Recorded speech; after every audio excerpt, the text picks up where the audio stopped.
Well, hello, friends. Trisha Goyer here, and we are talking about parenting in the digital age.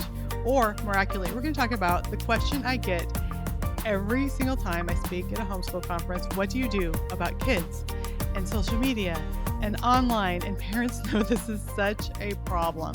I don't have an hour that goes by that a parent isn't asking me this. And I found this amazing resource, which you'll be hearing about during the show. So I don't have to have all the answers because someone has already compiled all the answers for us. So first of all, I'd like to welcome my guest, David Tucker. So welcome, David. And why don't you just start by telling us a little bit about yourself? Sure, absolutely. Just to kind of first start off with where I'm at now, I am a husband and father of three.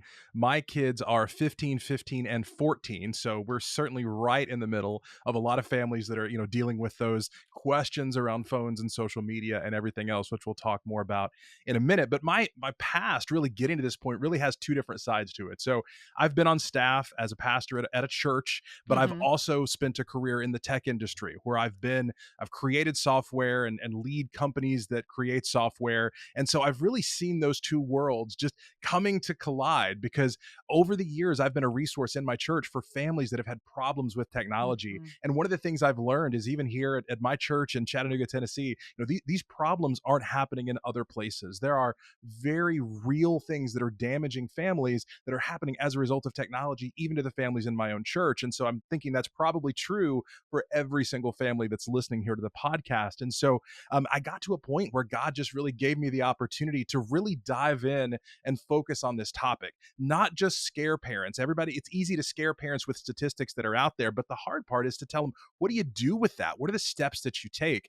And that's why now I'm focused on building a company and creating resources for families that's going to do just that. They're not just going to tell parents about the dangers, but they're going to give them steps that they can follow. So that's what leads us here to today. I love that. Okay, so I started reading your book, and right away, there's some scary stories that I think, but we hear them. We hear them Mhm. all the time. I'm gonna share a little bit of our scary stories. So I'm a mom of 10. My oldest is 35. My youngest is 13.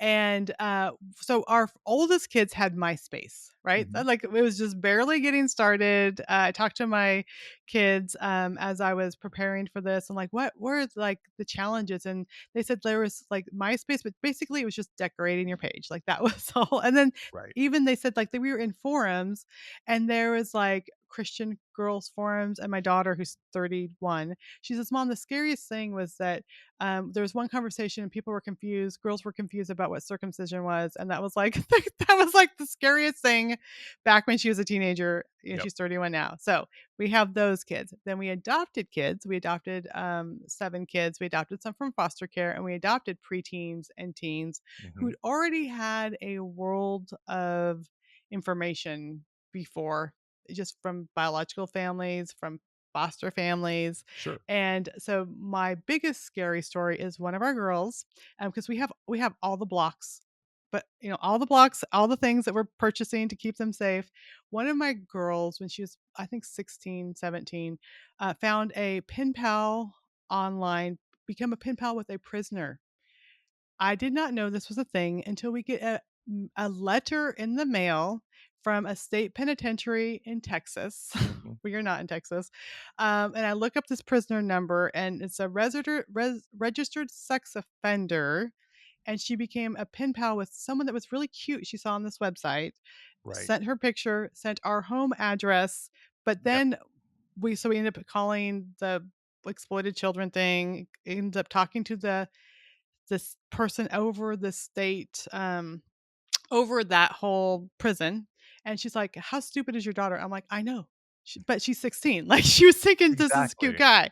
Yeah. And so it wasn't the person that she had written to, but he photocopied it and passed it out. So then they went into cells and found this information. Anyway, it's like this whole thing. And it got through our blocks because it was pen pals. Right. There was nothing on the page that was anything that would have blocked it.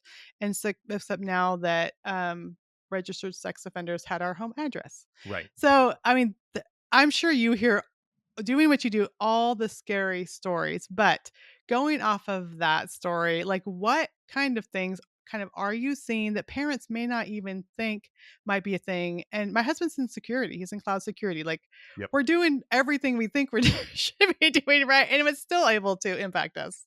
Yeah, 100%. So I'll talk about two things with that. First of all, one of the things I always tell parents is while things that block and tools like that actually provide monitoring are great, the ultimate goal of the parent is to disciple their kids through making the right Mhm. decisions, because chances are, whether it's at school or at church or wherever your kids are, they're going to have friends that have devices with absolutely Yes. no restrictions on them whatsoever.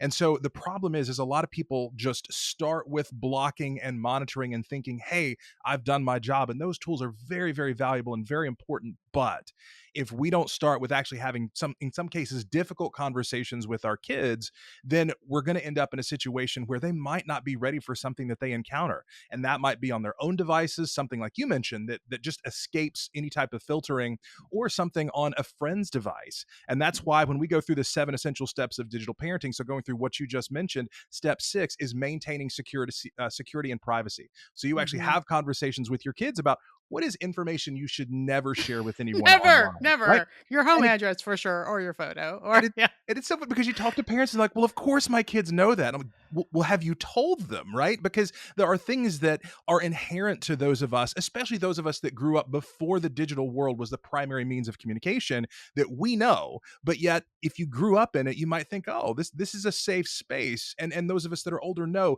that it certainly can be a very unsafe space. So that's why we guide parents through discussion guides and Bible studies that focus on those topics so they can get that information out to their kids. I love that. Okay, so let's talk about these because they're conversations that we need to have with our kids. Yes. And I had lots of I'm not afraid to go with the scary conversations. I just never thought I needed to talk about the pen pal. Like the Right. pen pal thing. Yeah. Like it's so Absolutely, like right? I've talked about all the different things, but we have had neighbor kids that had devices with no filters, and my kids are like, this is what we saw. Like we've Right. had that too. Then we had the pen pal situation. We also had a daughter, might be the same pen pal daughter, that was able to get through different blocks because she figured out a hack. And I'm like, if Yes. you would put this much attention to your homeschool as you do, trying to figure out how to get around, and she was able to. I'm like, if my husband's in cloud security and like Yep. is monitoring, and thankfully he's able to see her able to get around it, but she figured out a ways around these things. Also, I mean, from their background, it wasn't like it was like they were exposed to things, and then we're trying to stop them from Right. continued exposure. So there was Absolutely. that whole situation, and hard heart situations also that we were also trying to work on. But kids are way smarter than we think. They will figure stuff Yes. out. And then also you mentioned there's neighbor kids that don't have they have they can see whatever they want to see all the time, and then they show our kids Absolutely. that. So let's talk about these conversations, and then what you these tools that you have, or you want parents to understand about parenting kids in this age. And also, well, we'll get to the resource in a minute. Let's just start with that conversations that we definitely need to have, and the guidelines you have for that. Yeah, absolutely. So we walk parents through what we call the 7 essential steps of digital parenting. And, I think a lot of parents have areas in here that they think they need to focus on. Like, if we go back to when I really started focusing on this topic many years ago and I was going around and speaking at churches, pornography was probably the main thing. Hmm. And then that is certainly one of the topics. So step 2 is avoiding inappropriate content.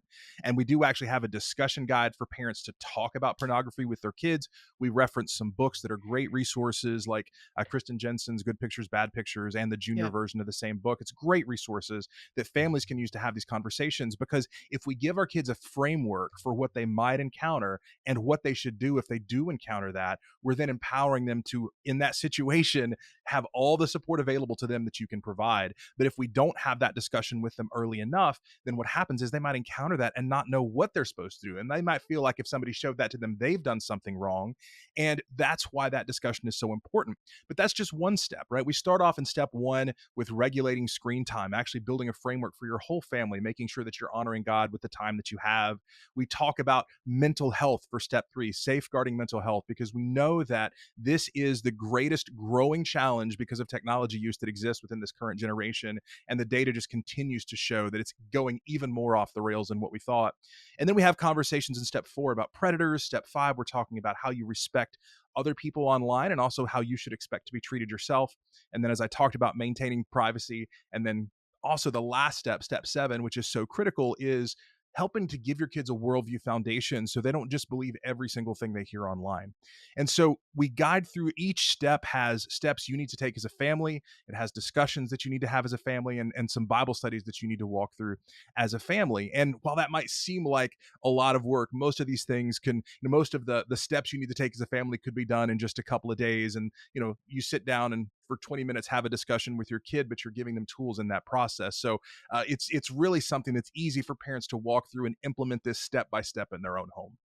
Yeah, and I think once we think it's gonna be hard conversations, but, I mean, my kids, they like, "Oh, yeah, I saw this," or "Someone did this," or, like, they've already they've already been exposed to Right. things. They hear conversations at youth group. They have seen stuff online. Like, if they're online, they've seen stuff online. Like, they are more aware than we think. So it's not even like starting a conversation. It is like opening it up and just hearing what they're already hearing about, what they're Yes. already talking about. I just dropped my kids right before this interview. I dropped them off at church camp. Now, Hmm. or on in the car to drive the 2.5 hours to go to church camp. Now, the rule is that they weren't supposed to take cell phones, right? Yes. Last year, they're like, "Mom, everyone had their phones." So it's even if there's rules are in place and there's people there, like there's people that are figuring that. So don't feel like, okay, we're gonna have to sit down. This is gonna have to I'm gonna have to have this whole script written out. Like basically, even starting a conversation with them, you're probably gonna hear more than you would ever expect from your kids. Absolutely. And one of the things we focus on, all of our discussion guides are scenario based. So you Mhm. can sit down with your kid and say, listen, if this happened, what would you do? And it Yes. also gives you, because even if you feel really unprepared for that conversation as a parent, we provide parent notes to go along with that. So if you're like, oh, I don't know what I should say here, well, that's okay. We're going to be able to, we'll guide you through things that you need to talk about, because really that's what you're doing, right? You're trying to help your child make the right decision in the future by exposing them to that situation now and saying, hey, here's how I can help you. Here's the framework that can be there to support you if you ever encounter this.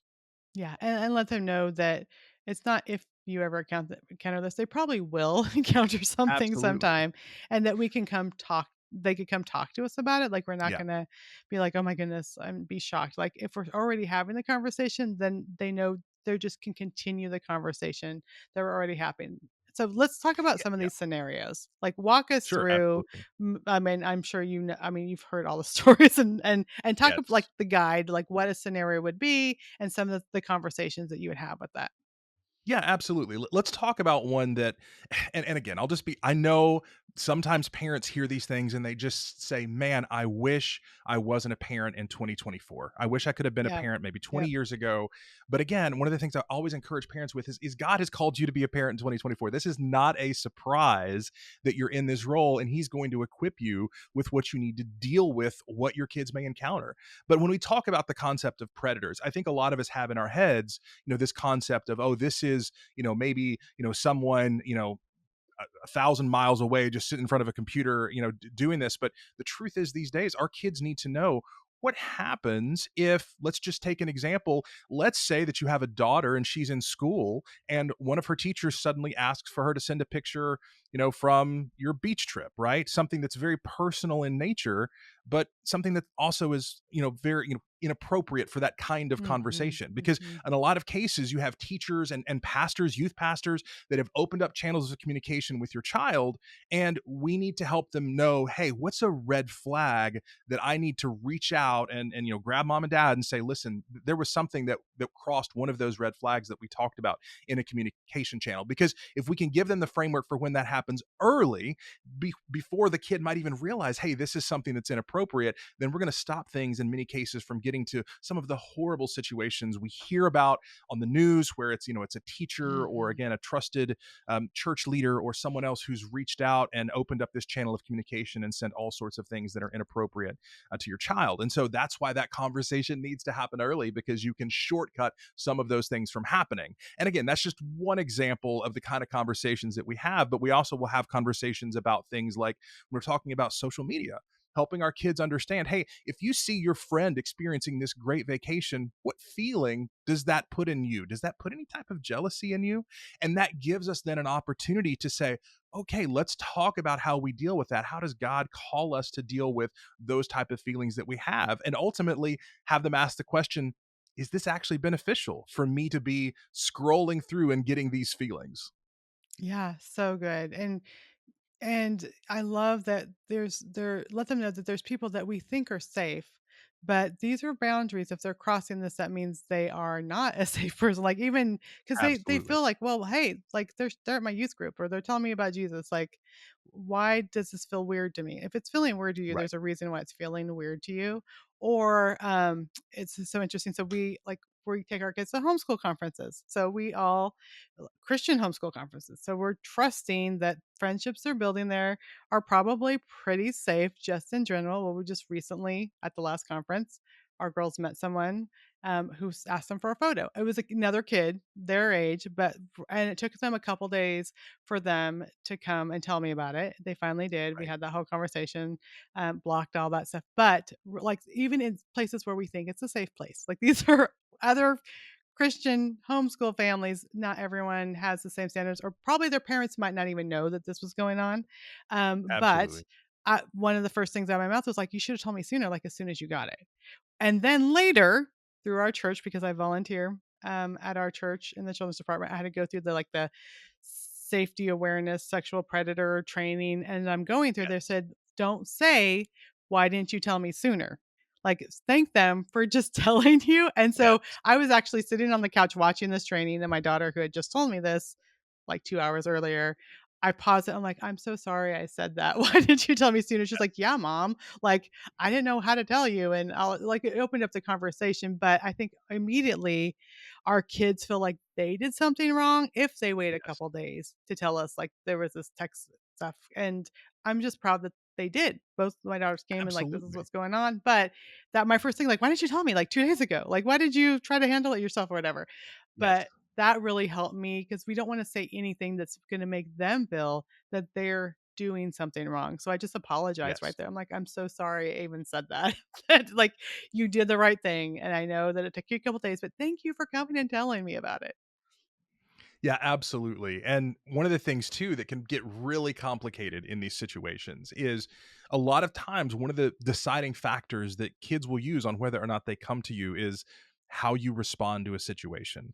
And Mhm, so, mhm. unfortunately, at times, and again, I'm a redhead and probably have some of the characteristics that go with being a redhead. And so, sometimes I can get, oh my goodness, I want to jump in and fix something right away. And maybe I seem frustrated or angry about that. And that is the kind of response that might lead to a kid not coming to you in the future. Or the other big one, and this is where parents truly have to use discernment, is in a lot of cases, if our kids encounter something online through some type of communication channel that we don't want them to encounter, our number one response, and in many cases rightly so, is to maybe take that access away or take that device away. But one of the things that we've seen with a lot of kids too is that if they think all of their communication channels to their friends are going to be cut off, they're much more likely to actually not come to you, because that's going to mean you're also cutting them off from their friends. And that's why I say it takes discernment. There are situations where it is 100% warranted as a parent to take a device away completely, cut off all communication channels, especially with a lot of specific types of behavior. But we also again have to look at it and say, okay, we want to be sure that we're also keeping the door open for our kids to come to us in the future if there's something dangerous that they've encountered online. Oh, we had those conversations because they said, because if I come and tell you, then you're gonna make me take off Instagram because they have Instagram on Yes. private. They have to I have to prove someone on there. And again, this we thought this was gonna be okay friendship. Yes. And they were like, I was afraid you were gonna make me take all the Instagram off my phone. And so then they lose. connection with their friends, in the next town over. Like, so that was a worry. That was Yes. exactly what you're talking about, was part of why it took a couple days, because they were worried I was going to make them completely take that off their phone. Yeah, and one of the things too that I would just tell families, first of all, no matter what age your kids are at, if they're at home, you have the ability to influence them in this Mhm. area. Mhm. Now, I would say one of my big hearts going into this is that I want families who maybe even haven't had kids yet to start with these principles, because it is so much harder to go in when your kids are, 14, 15, 16, 17, if they've had unrestricted access for a while. And I talked to a lot of families in this boat, and they're coming in and they're now trying to implement some of these things. It's going to be a lot more difficult. I still remember I was at a church in Virginia, and this has been probably about 4 or 5 years ago. I'll always remember this mom who just came up to me with tears in her eyes, wanting me to fix the situation because of the stuff that her daughter had encountered online. Her daughter was 17 and had really since probably 12 had full unrestricted access to the internet. And it's not that there's no hope there. There is always hope there. That's one of the great things of following such an amazing God, and knowing that he can come in and work miracles in any situation. But we do have to understand that as parents, the further we walk down this path of not having any control in this area, it will make it harder when we want to go in and begin to put some just common sense boundaries and safeguards around our kids. Yeah, so I think it's really the questions I mostly get are people that have preteens, which is Yes. perfect. And now I know exactly where I'm going to send him. I'm gonna send him to go get your guide and have these conversations and start, because it is better to implement these things than to, yeah, like you're saying, try to stop it. But another thing I see is parents are so scared that their kids have no access. And Yes. so, for example, I do online mentoring for writers, and Hmm. it's in a private Facebook group. And so there's been young people, I'm talking like 17, 18, that I've met like at homeschool co-op things. I'm like, oh, I would let you into my group for free. You could just connect with other professional writers, ask your questions. And they said, oh, I can't have Facebook. And Right. I said, okay, I don't know. I, yeah, I don't know what to say to that, because Right. also I could totally understand the parents, Yes. but if they're 18, like maybe you should be able to get on a private Facebook page with people you trust and learn about writing books. I don't know. Right. So it's Yeah. really hard, because I can see why parents would do that, but also it's not helping train them. So when they do go off to college and Right. can do everything they want, they don't know how to handle those things. 100%, and that's one of the things that I talk about. I think the third chapter in the book is we even talk about, should we even as Christians try to use technology? And Mhm. and one of the things I call out from the very beginning. I mean, obviously, my whole career is in technology. I truly love technology. I follow all the advancements. I've spent a whole career writing software. I love it, but I know there's also some good boundaries that need to be Mhm. placed in around what we do. And even as adults, that's kind of the other thing to what I go through is, as adults, sometimes we need to look at our habits and say we need to do better, especially when it relates to our families. And so that we actually do go through that to some extent in, Mhm. in Mhm. step one. But I say all that to say, I think as Christians, we have to look at the fact that we're called to live in the culture that we're in. And if there's something there, and Tony Rinke says this in his book about Christians and technology, he says, if we can honestly thank God for it, then we should be able to adopt it. There's a lot of things we Mhm. can't thank God for online, things that would not fall under his rules at all, which I think everyone would agree with. But there's a lot of things out there, like communicating with other professionals. A lot of the missionaries that I keep in touch with through some Mhm. of the work I do with our church, I have weekly Facebook Messenger calls with them, and I'm thankful for that, right? I think that's a phenomenal thing to have. And so I think our goal is, again, this is why we need to look at this whole concept of technology, and we need to see that this is a discipleship effort for our kids. We want them, when they turn 18, to be able to go out and make wise decisions with technology. That's our goal, is to coach them through that and give them the tools they need so that when they get there, they're able to do that. That's really what we do at digitalparenting.com, is trying to equip parents in that. And for some kids, they might be able to jump into things maybe a little bit younger than others, but that's where we have to have discernment about our kids and be in prayer about what we need to expose our kids to. But yeah, we're not certainly here at digitalparenting.com, telling everybody, hey, just abandon technology completely, because to go back to one of the things you said earlier, I don't even think the ability of trying to keep everything away from our kids is totally possible in 2024. It might have Mm-mm. been when I first started talking about this about a decade ago. Maybe there was still a little shred of hope that you could do that, but we're past that now. And our kids are going to have to be online to, for most government services, for any of their school things that they do. I mean, this is just going to happen. So it's about equipping them with some good common sense boundaries until they become an adult, and then hopefully by that point we've coached them enough to where they can go make the right decisions on their own. Yeah, that's so good. And I really love the story you talk, well, the biblical application or story of, the same tools that were used to build the tabernacle were used to build the golden calf. Like, because they Mhm. left Egypt, like they have these tools with them in the desert. They also uh, knew how to build things. There were skilled workmen there, and it's the same tools, but you could build an idol or you could build a tabernacle that glorifies God with it. Absolutely. So there is like for the opportunity for me as a Christian writer, and my daughter is a missionary in the Czech Republic. She actually like moved to the Czech Republic. She lives there. She's interacting with people, but I can post something, share a podcast, do all these things digitally, and people from around the world are interacting with that. I didn't have to move into a different country to do that, and so Right. it's Absolutely. a blessing, and also there is a lot of pitfalls. Yeah, most definitely. And I think it's one of the reasons we start with that in the book is helping parents understand, hey, technology is a tool. That's true for us and how we use it. That's true for our kids and how they use it. And we can glorify God with it or we can not glorify God with it. That's Mhm. ultimately the decision that we each have to make. But the ability to just totally avoid it, unless you're moving into a community that's completely isolated from every modern technology, it's not going to be a reality. And I think we need to look at that and say, again, God's called us to be parents in 2024. We need to figure out the right way to bring our kids up with an understanding of how to live in this culture. Yep. Okay, so I want you to do 2 things as we close. Okay. First of all, I want you to share one of the stories. You can pick which either one you want because both of them are horrifying Yeah. that you shared at the beginning of the book, because I think people aren't aware how Yes. quickly these things can happen.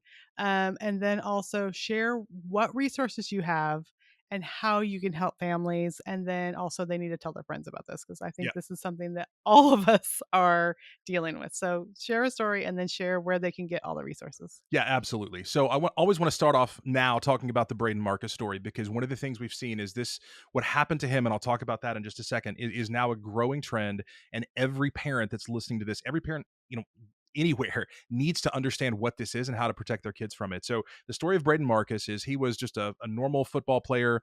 He was 14. He was at home and he got a friend request on Instagram. And he got this request. It was from a girl around his age, very attractive, and like a lot of guys, he accepted that, and she started DMing him right away, and then asked that he move this over to Google Hangouts. She sent him some pictures of herself, and then asked if he would send some inappropriate pictures of himself back to her.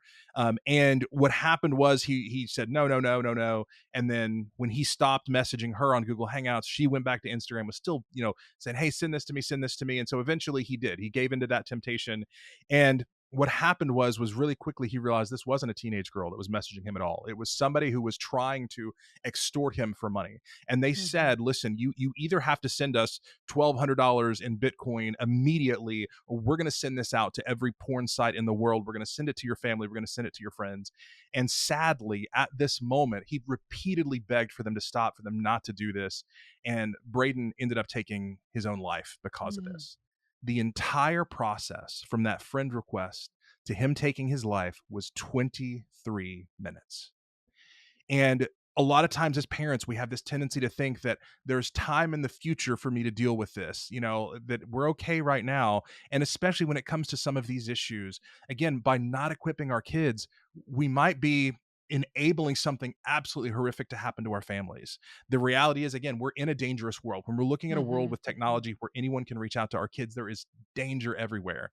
And so this is a trend called sextortion. The FBI has actually had to set up a unit on it just to deal with this because it's growing so rapidly. The BBC just did a feature on it 2 weeks ago, and so this is something I just want parents to hear. I don't. And I even say this in the book. I don't share these stories to try to just throw this in your face to try to make you react. I'm like, this is the reality of the world we're in. So I think it's so important for parents to understand those risks, and then again equip their kids with some common sense boundaries, with some tools and techniques that they can use, and also again just so that they can start talking to their kids about these issues.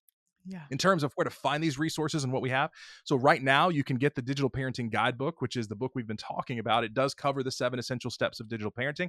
That's out now. You can get it on our site, digitalparenting.com. You can get it on Amazon. You can pretty much get it anywhere that you get books. But also I would kind of want to let churches know one of the Mhm. big things I want to do with this is enable churches to bring this into their ministries to have resources to give to their parents. So this fall we're going to be releasing a 10-week course that goes alongside the book that you can bring in as either a class or a small group study.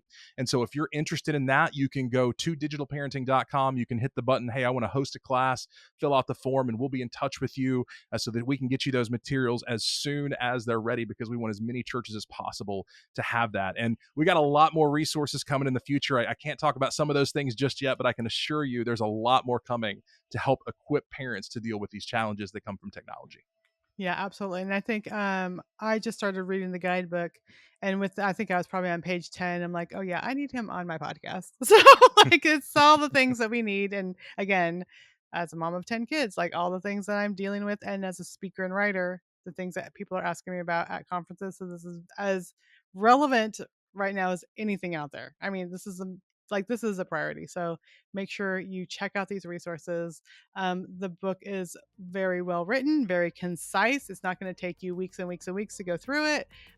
So I love that too. You just like, this is the information you need. This is how you implement it, and go. And that's good too for busy families. But this is a priority for you. So thank you so much, David, for being here. And again, just give the website one more time, and then that'll be great. Yep, just visit digitalparenting.com. You'll be able to get all the resources there. All right. Thank you so much. Cool. Thank you.